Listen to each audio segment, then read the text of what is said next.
Resumes are your first point of contact with your recruiter. It is very important to make them right so that your chance of getting hired is as high as possible.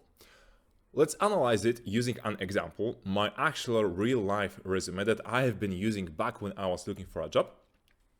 And let's see what mistakes did I make, how I would change it if I were to get a job today, and what can you actually translate to your own resume to make sure that your response rate is as high as possible. So first, let's discuss about what actually is in the resume and then what I would change when I would be looking at it. So first of all, what is good is that the colors are simple and the important parts are wide enough, right? You can see that I have a split in the middle, rather 1/3 of skills and this bar, and then 2/3 of important stuff, right? So my work history, my education, etc., etc. So this is very important to keep the important things as wide as possible and as visible as possible, so that the work history that is the most important one is actually really easily findable. And then the color scheme and the fact that it is a pretty clean resume, right? There is no flashing lights, there is really no special effects, meaning that it is pretty easy for the recruiters to look at it. If I had something very popping out, right? If I had something that is very nice to look at initially, but gets really, really tiring after a while, for example, some bright colors or something along those lines, then it would be very, very hard for a recruiter to really find what they need. Keep in mind, recruiters are just people. So if they are looking at tens of resumes per day, they want to find the most important information as fast as possible. And if they are tired and they see a resume that is just popping off everywhere and they can really see anything, then it's going to be very, very tiring for them, and most likely they will reject you. So a resume that is popping out, that is very vibrant in colors, is not always the best idea. But let's get into the details of the resume. Let's start with the skills. So here I was applying for actually a product managerial role, which I have right now, but the skills that I have put here are not really, first of all tied to the fact that I want to become a product manager.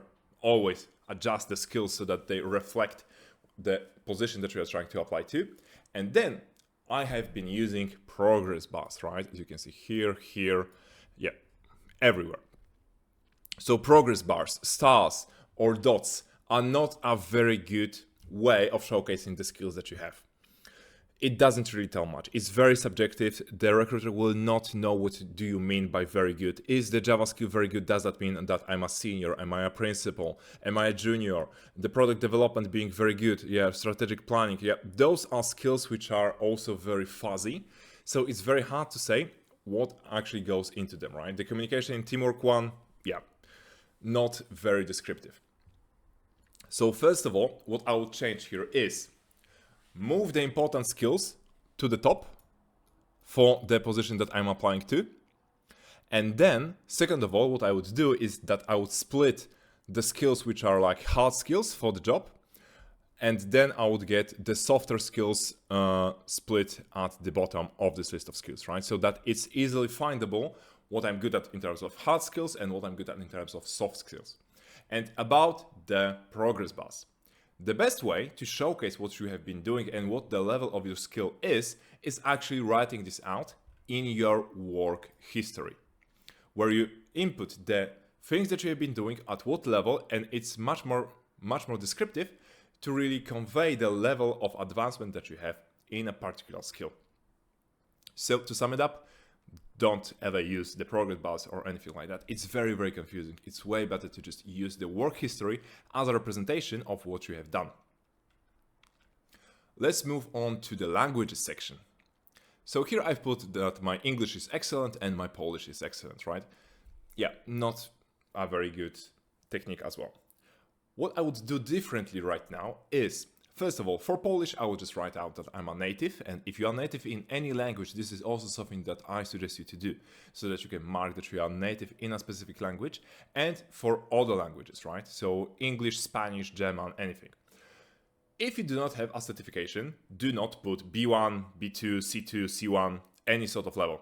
because you don't have anything to back it up, right? If somebody asks, yeah, do you have this level of skill, and you don't have a certificate level of it, then yeah, it doesn't really make sense. It's better to write something like fluent, communicative, or anything of sorts. Additionally, if you know how to order a beer in Spanish, don't put it in the languages section. You won't use it in your day-to-day work, and it's not very helpful. It's just going to fuzzy up and clutter your resume. We want to have it as clean as possible and as precise as possible. So to sum it up, no certification, do not put any level of certificate next to a language. Write out something fuzzy there, like fluent or communicative or anything. And then in this tab about skills, this is actually also the place where I would put in any certifications that I have.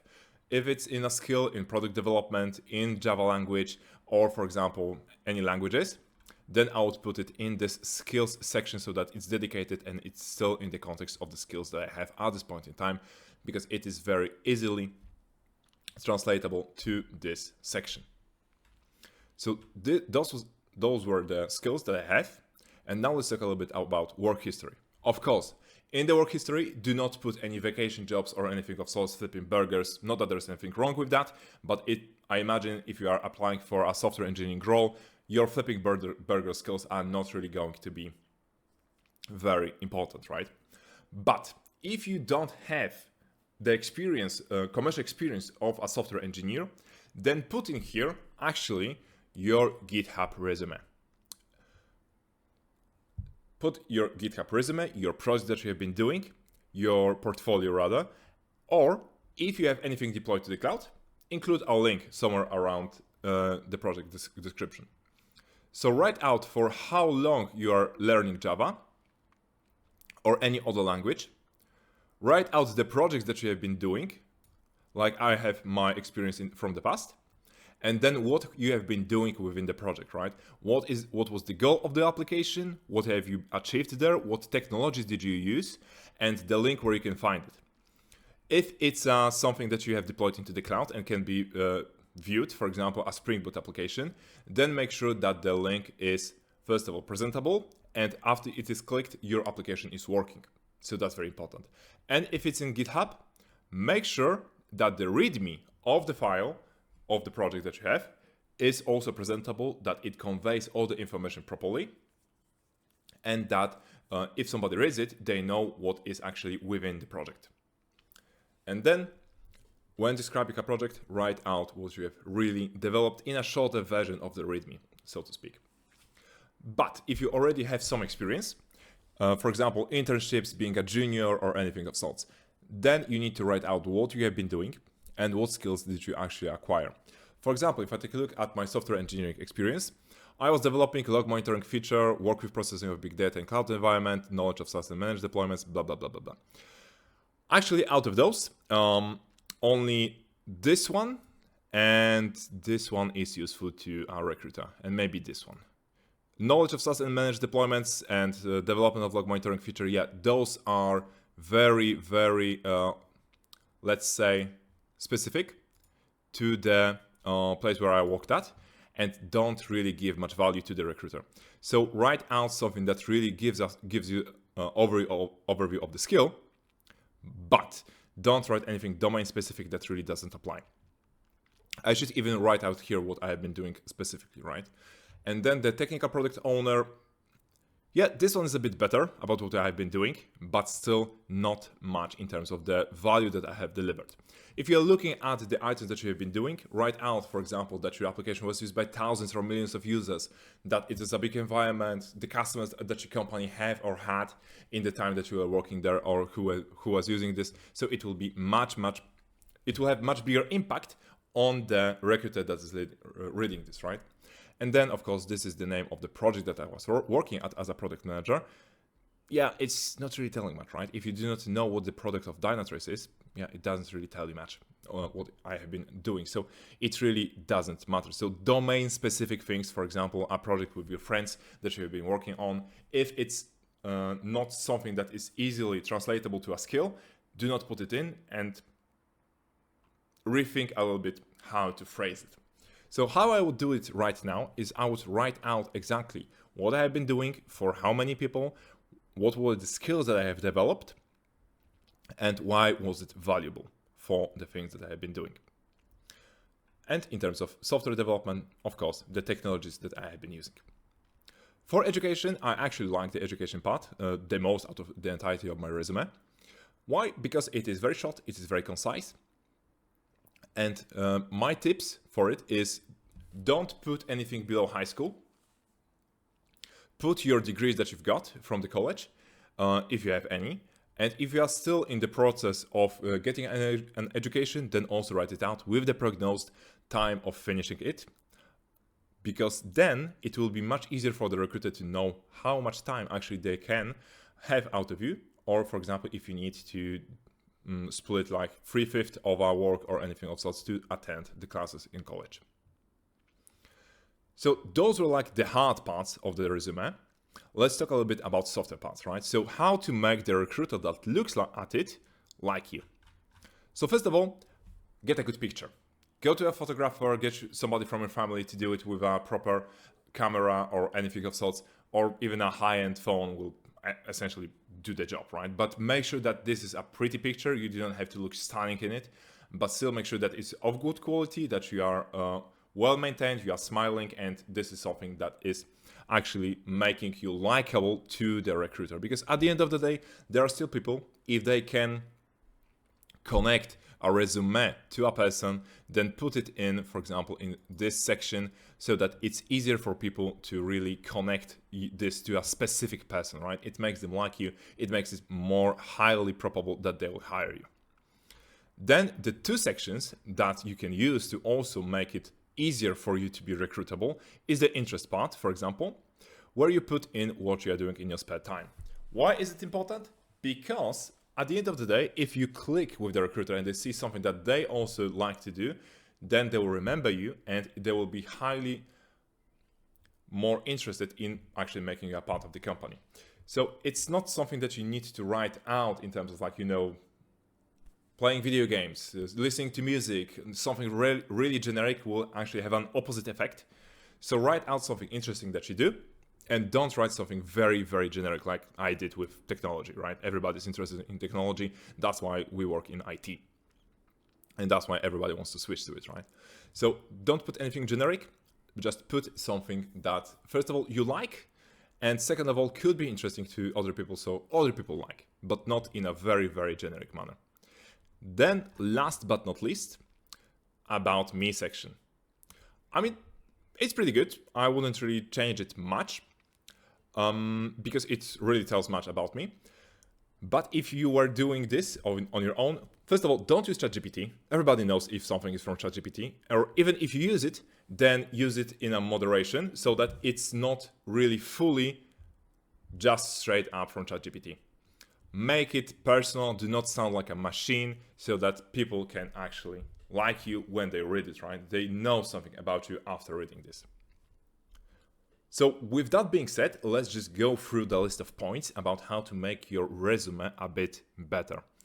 So first of all, for work and history experience, write out what you have been doing and what skills did you acquire thanks to that.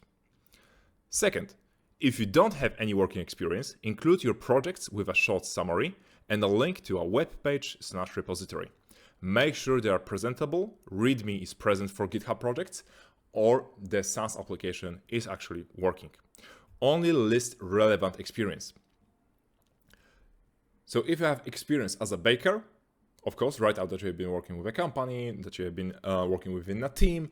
Yeah, that makes sense. But skills in making proper cakes do not really translate well into the software engineering world. Don't use stars or progress bars as experience. They are way too subjective. Separate technical and soft skills. Put the most relevant to the position skills at the top. So if you're applying for a Java position and you know Java and JavaScript, put Java at the top, JavaScript a little bit below it, because you are applying for Java and you want this language to pop up. For languages, list your native one, and if you don't have any certifications, do not use certificate levels, but write out fluent, communicative, etc. For education part, put high school level experience and above. Or if you have a relevant degree, just put this degree. Get a good picture and include it. Additionally, if you do something fun, don't hesitate to share it. Music, technology, or generic crap like that will not be very well received and actually will work against your favor, so make sure that this is something that you would be actually interested in talking about. And then, last but not least, a little bit of a tip from me: create multiple versions of your CV, tweak it a little bit, and try out what works. There are multiple sites like Glassdoor, like LinkedIn, or any other that you can use to apply for work. So make sure that you are changing things to see what works, right? Because at the end of the day, you can treat it as a sort of an experiment, because realistically speaking, I expect that you will need to send around 30 resumes to get the job, but still making a good resume is something that will make you pop in comparison to other candidates. So make sure that you put time into it. Do not use any generic templates. Use Canva, use other tools, search on the internet, and yeah. What is left for me is to, first of all, wish you good luck in getting a job and becoming a software engineer that you want to become. And then, if you also would like for me to check out your resume to see what is wrong there, what I could do to improve it, then head on to the group at school called DevLaunch, link to which is in the description below, where I can write out the summary for your resume, or I can record a video just like this one so that you can actually get some help on your resume and make sure that you are getting hired faster. The group is free, the resume review also is free, so go ahead, go to the group, and yeah, see you there and see you in the next video. Thank you very much and have a good day. Bye.